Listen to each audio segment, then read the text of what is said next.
Hey everybody, how you doing today? This is Peppy from Peppy's Plants. I just wanted to take a minute to just bring you over to the field here and take a look at some of these lychee trees. I'm in the section of the field where we have some of the Brewster trees, and this is the Brewster variety, which is a very good commercial lychee.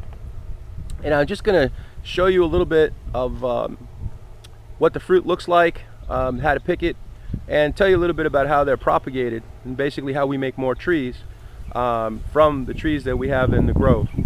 So we have Brewster right here, and on other videos we'll take you to Hakip, we'll take you to Sweetheart, we'll take you to the Mauritius, and if we can get to a couple of my friends' properties and we have a chance and they have anything exotic, a little different, we'll certainly bring you a little bit of information about that.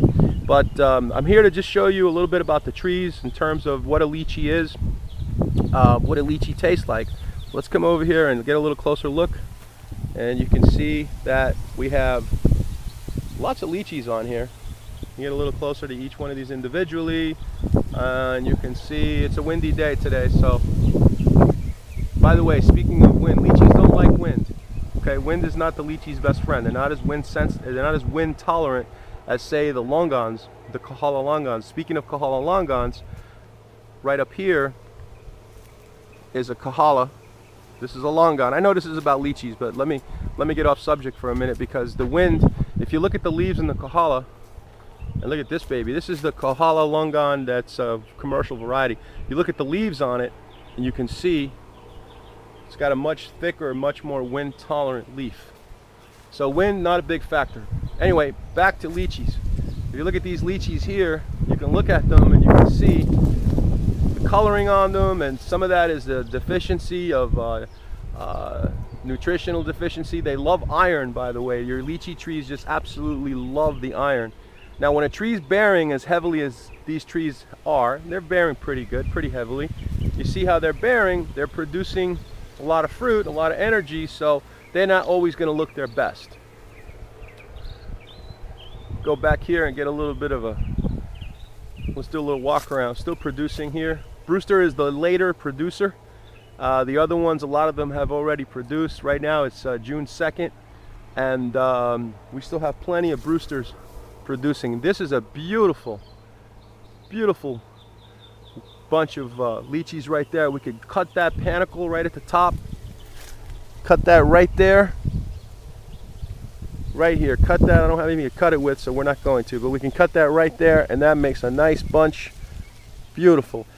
In Asian countries, when they buy lychees, they do not like lychees put into a bag, wrapped, say, in a Ziploc, and then put on ice. No, they want to buy their lychees fresh. They want to see them like this. They want to see a nice bunch with the leaves and everything on it, so they know that it came from a local grower.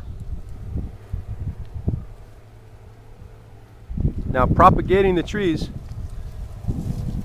is done by air layering method or mark coating.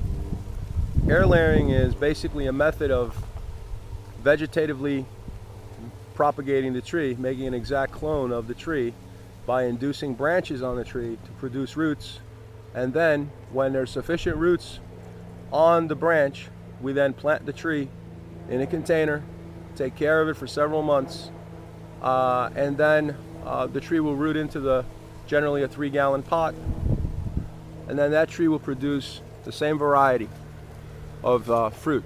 In this case, it's a Brewster. Let me give you a little better close-up of the Brewster, and you can see it's a very nice color. Color is another indicating factor, and some people also refer to the combination of the bumps on the fruit, but it seems that coloring is obviously, the coloring is more important than the bumps.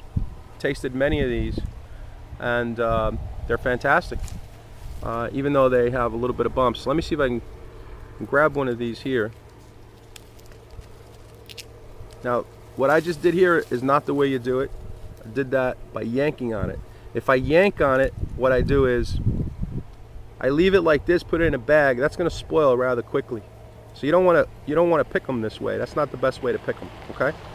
The way you want to pick these things is basically to take them and cut them. So you want to cut, the panicle right here. I don't have anything to cut with, so I just kind of yanked it there. But you want to leave the stem on. By keeping the stem on, you basically keep the fruit from spoiling. And of course you've got to keep the fruit cool and keep it on ice or put it in the refrigerator, because in just a few days the fruit will be spoiled at room temperature. So a few days at room temperature, your fruit's going to change color and not look too good, and kind of spoil pretty quickly. So refrigerate the fruit or pack them in bags and put them on ice. And remember, pick the fruit by cutting the entire stem. Usually you don't pick one at a time, you pick a group. So you would come over and you'd reach up and you would cut off those stems there, and usually there's several fruit per stem. So you have a bunch. So it's pretty intensive work to get the fruit if you're going to be cutting individual, so you don't do that. So you try to cut groups, but oftentimes you do end up cutting some individual as well. Well, talk to you guys later. I hope you got something out of this video to help you better understand your lychees and how to pick them, a little bit about the propagation methods, and a little bit about the Brewster variety. Now I'm going to take a little bite out of this thing here. Wow.